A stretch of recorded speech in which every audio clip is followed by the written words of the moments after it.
Late last month, the Bulletin of Atomic Scientists moved their Doomsday Clock 30 seconds closer to midnight. It now stands just 2.5 minutes away, closer than any time since 1953, when the US and the Soviet Union were developing rival hydrogen bombs. Now, the Doomsday Clock doesn't just indicate the risk of thermonuclear war, but anything else that might bring about humanity's demise: disease, biowarfare, and most notably climate change. But the two threats are closely related. Climate change could easily bring about nuclear conflict, and vice versa. But this video is just going to focus on the concept of nuclear war. How would it come about, what would happen if it did, and how to survive if the far-fetched topic of many dystopian novels became a reality. So, where would it all begin? After a lot of research, all of the facts are pointing at the United States as being the country to condemn us all. Statistics show that whenever there's a conflict anywhere in the world, 9 times out of 10 the United States is involved in some capacity. The US maintains hundreds of military bases that are stationed in numerous different countries, and has been at war 9 times in just the past 20 years. This policy of world policing and constant warfare could easily escalate into a world conflict, thus sparking a nuclear war. It has been more than 70 years since the US dropped nuclear bombs over Hiroshima and Nagasaki, and to this day they remain the only use of nuclear weapons during a war. But with around 15,000 nuclear warheads remaining on the planet, nuclear war will always be a threat. Now, we've established how a nuclear war may come about, but what would happen once it did? Well, here's what science says. The impact of a single nuclear bomb depends on multiple factors, such as the weather, geographical location of where the bomb hits, and whereabouts on the bomb's descent to Earth it explodes.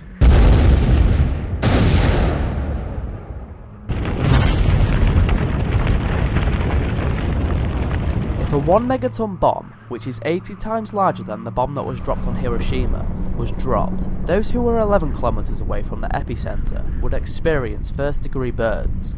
Those who were 10 kilometers away would experience second-degree burns, and those who were 8 kilometers away would suffer skin-destroying third-degree burns.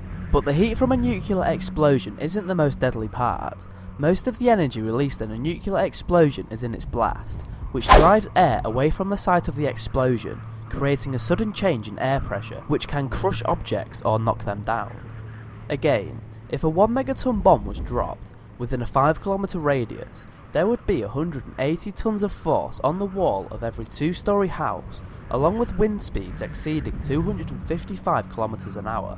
Within a 1 kilometer radius of the epicenter, the pressure is 4 times greater, and wind speeds can reach 756 kilometers an hour. And despite the human body being able to withstand this level of pressure, the extremely fast winds would create fatal collisions with loose objects and would collapse buildings with ease. It is important to keep in mind all of this is just with a 1 megaton bomb, which is much smaller than many of the nuclear weapons around today. So, if by some miracle you have managed to survive all of this, you now have to worry about radiation. But the amount of radiation that you encounter is dependent upon many factors, such as whether you are inside or outside, in a wooden building or a cement building, etc. And then there is the fallout. When a nuclear bomb explodes on or near the surface of the Earth, the blast produced creates a crater, and the material that used to be in the crater is carried up into the air as vaporized dirt particles, forming the familiar mushroom cloud. These particles then become radioactive and eventually condense and come back down as nuclear fallout. Depending on wind conditions, nuclear fallout can travel for hundreds of miles, and although it can fall back down in the form of black rain, there is no way to detect fallout with your senses. But luckily, fallout radiation decays fairly quickly, and within 2 weeks the fallout would have reduced to 1% of its original radiation level, although you would have to stay in a shelter for the duration of the 2 weeks. Speaking of shelters, how would we survive a nuclear war? Well, to start you need to go back to basics. You need a simple supply kit containing lots of water, non-perishable food items, and plenty of batteries. When a nuclear bomb goes off, it gives off an EMP, or an electromagnetic pulse, which can disable things such as mobile phones, satellite towers, computers, and other electrical equipment. So you also need to make sure you have things that are battery powered, such as radios, torches, and lamps. The next thing you should worry about is shelter, and it's important that you know the difference between a blast shelter and a fallout shelter. For the blast shelter, you need to get as much concrete between you and the explosion as possible. So for example, if you're in a house with a basement, get in the basement. If you're in a high block of flats, try get to the middle of the building away from any windows. If you're able to prepare for the attack, you want to make sure that you are away from high risk areas. These are areas which could be potential targets such as military bases, government buildings, ports, power stations and airfields. If it's an unexpected attack and you are outside when the blast goes off, presuming you survived the initial explosion, you need to get inside the closest building, preferably one with thick brick or concrete walls, and take your clothes off immediately. This will stop the radioactive material from spreading.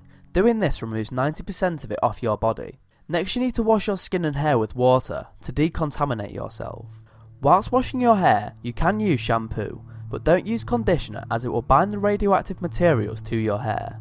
Now, when it comes to the fallout shelter, you don't need a specific shelter.